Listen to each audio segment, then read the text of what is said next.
Pendant près de 1000 ans, l'Europe occidentale a vécu dans un monde profondément différent du nôtre. Un monde où Dieu n'était pas seulement une croyance, mais le principe même de l'ordre du monde. Au Moyen-Âge, le temps lui-même est chrétien. Les semaines s'organisent autour du dimanche. Les années autour des grandes fêtes, Noël, Pâques, la Toussaint.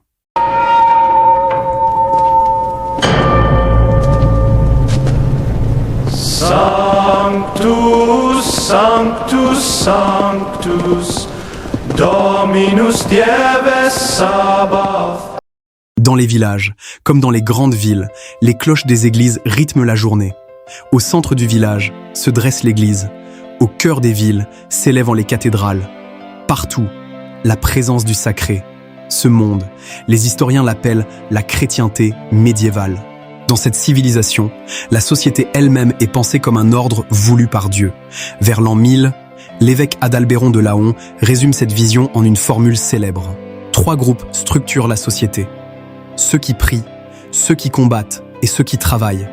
Les moines prient pour le salut des âmes, les chevaliers protégeant la société par les armes, les paysans cultivant la terre et nourrissent l'ensemble de la communauté. Ce modèle n'est pas égalitaire, mais il est considéré comme juste parce qu'il est censé refléter l'ordre même de la création.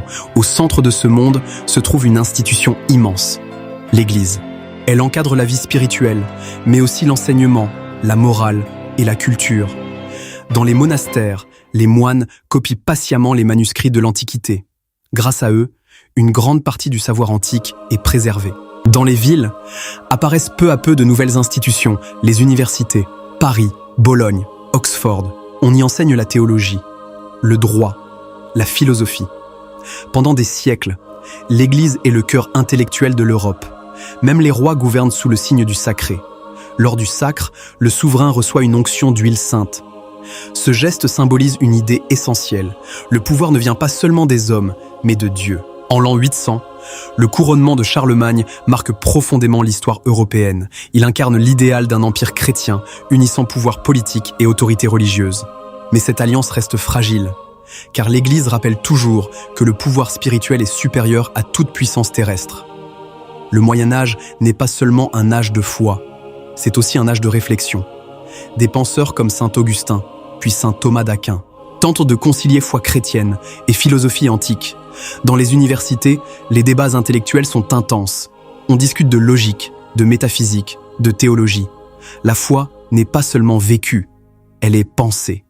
Mais la chrétienté médiévale n'est pas seulement un monde de prière et de réflexion, c'est aussi un monde de conflits. En 1095, le pape Urbain II lance un appel historique. Il invite les chrétiens d'Occident à reprendre Jérusalem. C'est le début des croisades.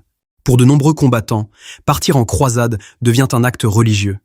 La guerre peut être vécue comme une pénitence, le combat comme un service rendu à Dieu. Mais au XIVe siècle, cet édifice commence à se fissurer. La peste noire ravage l'Europe. Des millions de personnes meurent. Dans le même temps, l'Église se divise. Plusieurs papes revendiquent le pouvoir. La chrétienté traverse une crise profonde. La foi demeure, mais elle devient plus inquiète, plus intérieure. Et pourtant, ce monde médiéval ne disparaît pas. Il laisse derrière lui un héritage immense, les cathédrales, les universités, certaines institutions politiques et juridiques. Comprendre la chrétienté médiévale, c'est comprendre l'une des racines les plus profondes de la civilisation européenne. Le Moyen-Âge serait un âge obscur. C'est l'un des clichés les plus répandus. Pourtant, c'est au Moyen-Âge que l'on construit les cathédrales gothiques, des monuments d'une audace architecturale extraordinaire. C'est aussi l'époque où apparaissent les universités, et où des penseurs, comme saint Thomas d'Aquin, développent des systèmes philosophiques d'une grande profondeur. Le Moyen-Âge n'est pas un âge obscur. C'est un âge de création intellectuelle et artistique. L'Église empêchait toute pensée ? Non. En réalité, l'Église est au cœur de la vie intellectuelle médiévale. Les universités naissent de souvent dans le cadre ecclésiastique. Les débats philosophiques sont intenses. On y discute de logique, de métaphysique et de théologie. La pensée médiévale n'est pas libre au sens moderne, mais elle est vivante et rigoureuse. Tout le monde croyait naïvement. La foi est omniprésente, mais elle n'est pas uniforme. Les sources médiévales montrent des débats religieux, des tensions et même des contestations. Les hérésies en sont un exemple. La religion médiévale est donc aussi un espace de discussion et de conflit. La société médiévale serait complètement figée. En réalité, la société médiévale évolue beaucoup. À partir du XIIe siècle, les villes se développent, le commerce s'intensifie, de nouvelles élites apparaissent, marchands, juristes, universitaires. Le Moyen-Âge est une société hiérarchisée, mais aussi dynamique. Les rois avaient un pouvoir absolu. Le pouvoir royal médiéval est loin d'être absolu. Les souverains doivent négocier en permanence, avec les nobles, avec les villes et avec l'Église.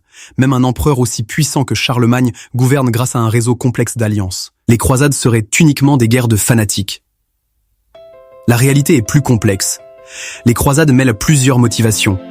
Des motivations religieuses, mais aussi politiques, sociales et économiques.